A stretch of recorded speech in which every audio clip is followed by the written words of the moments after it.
Well, quite frankly, I was following my mother-in-law. She had moved down here and she was getting older, so we came to be closer to her. But I really like Ivins in Washington County because of this. It's not as busy. St. George is very busy, and I liked Ivins for its more rural feel, as I think a lot of the residents do here. Can you just kind of point me in the direction of where you live and tell me a little bit about this land between here and your home? Well, I live pretty much in the background of the shot over those hills, and I live just a couple of blocks from this area, and have enjoyed it as an area to walk my dogs, take walks myself.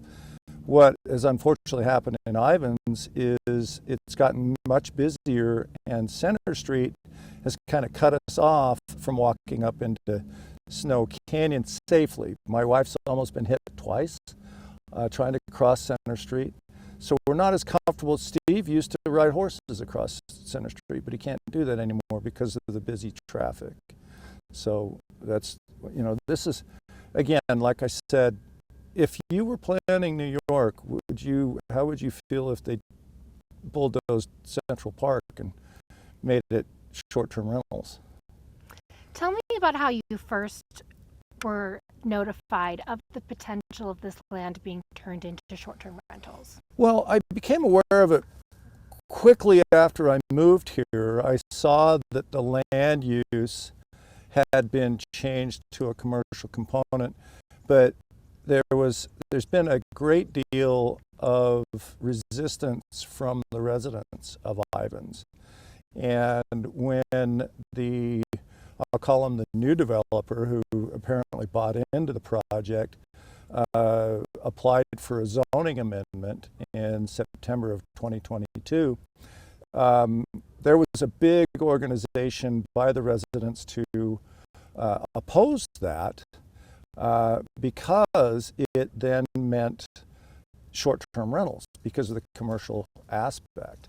So that was when we really got started.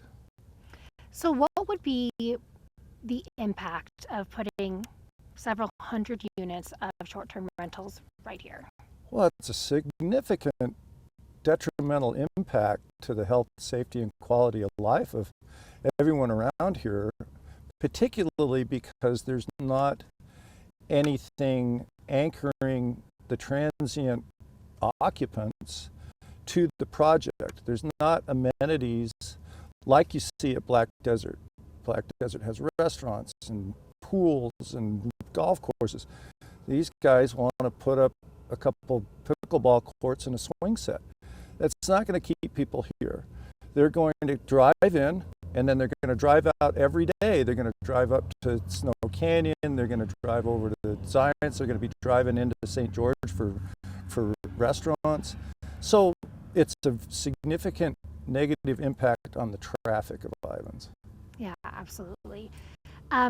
Like you said, the zoning change happened in 2022. I know the initial bid was awarded to that first developer in 2018, if that's correct? I believe so. I believe the requests for proposals went out in, was it 2017 or 18? Somewhere in there. And they had a couple of replies, I don't know, maybe a few. And the developer that was promoted by Kyle Paisley, Roger Mitchell, was James Rose. It was previously thought that he didn't have the experience or capital to do it, and it kind of comes, that's true. However, he was awarded the contract as, I believe, the Entrada Group, which is disingenuous in our opinion. He's not connected with Patrick Manning or Entrada. but they presented themselves as Entrada in order to get a $100 a month contract to gain control of this 113 acres. Is what we've seen. The $100 a month, $1,200 a year. When you hear that small amount of money, which is going to be less than probably everyone in town's mortgage, rents for apartments, what's your response to that? Well, that's pretty dirt cheap, isn't it?